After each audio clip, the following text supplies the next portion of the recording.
Hello, my name is Dr. Hickman. I'm a GP in Bradford and respiratory lead for West Yorkshire and Harrogate.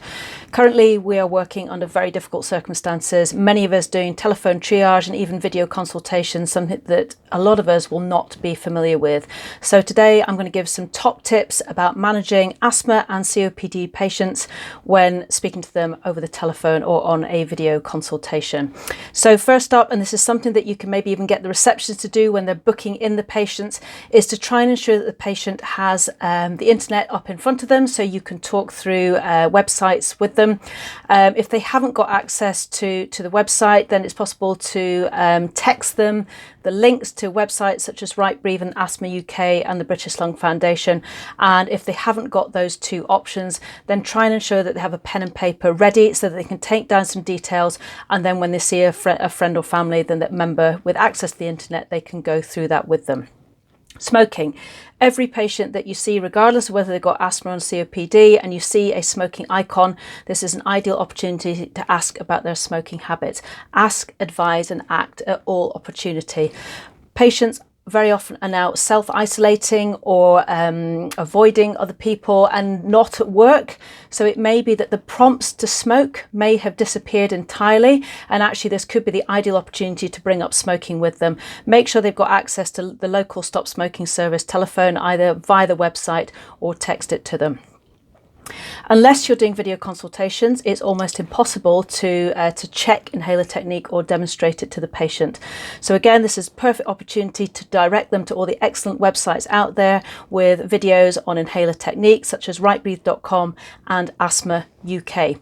Direct them to the website and take them, if they've got the website in front of them, take them to the page where their inhaler is and talk them through how to find the video. If they haven't got it up at that moment, text them the details of where they can find the correct inhaler technique videos for them, or get them to write down their inhaler and the website so that family members can help them at a later date. Because we are avoiding face-to-face contact as much as possible with patients at the moment, many patients will be self-managing at home more than they ever have done before, and it's important that they know how to do this.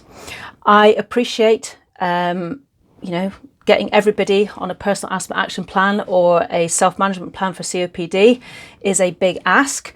But if you have the time, try and get the website up on Asthma UK or the British Lung Foundation and co-create the self-management plan with them.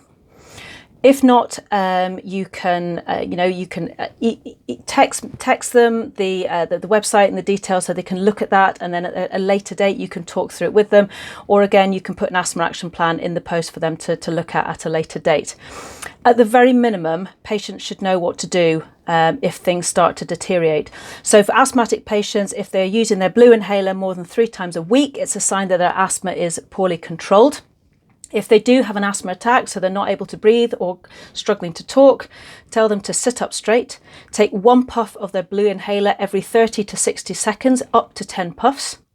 If at the end of that they're still remaining breathless or unable to talk, get them to phone 999, and while they're waiting for the ambulance, they can repeat step 2 by taking 1 puff of the blue inhaler every 30 to 60 seconds.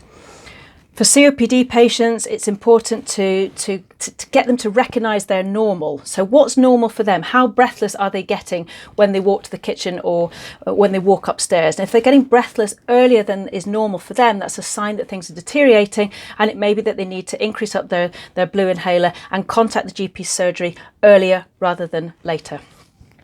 For asthmatics in particular, this is so important for them to be taking their inhaled corticosteroid on a regular basis.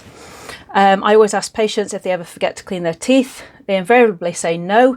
So I say, well, that is your prompt to take your inhaler. Okay, so if cleaning your teeth twice a day will avoid tooth decay. Taking your steroid inhaler twice a day will potentially stop you having an asthma attack and ending up in hospital. So it's a really important message to get across. And for both patients with asthma and COPD, make sure that they've got their blue inhaler with them at all times in case they do get more short of breath.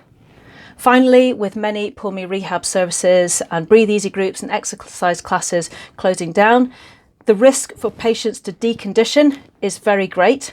And again, it's important that we encourage our patients to keep exercising at home. A fantastic resource is the British Lung Foundation website. They've got exercise videos on there. Again, if they've got the website up, talk it through them with them, text the details to them, or get them to write it down. Those videos may be overwhelming for a lot of people, so make sure that you get across to them that it's absolutely fine to start small. How about after I turn on the kettle, I will do 1 squat and celebrate. Thank you for listening, and if you've got any feedback or any questions, please let me know, and I will be doing some further videos about managing COPD and asthma. Thank you.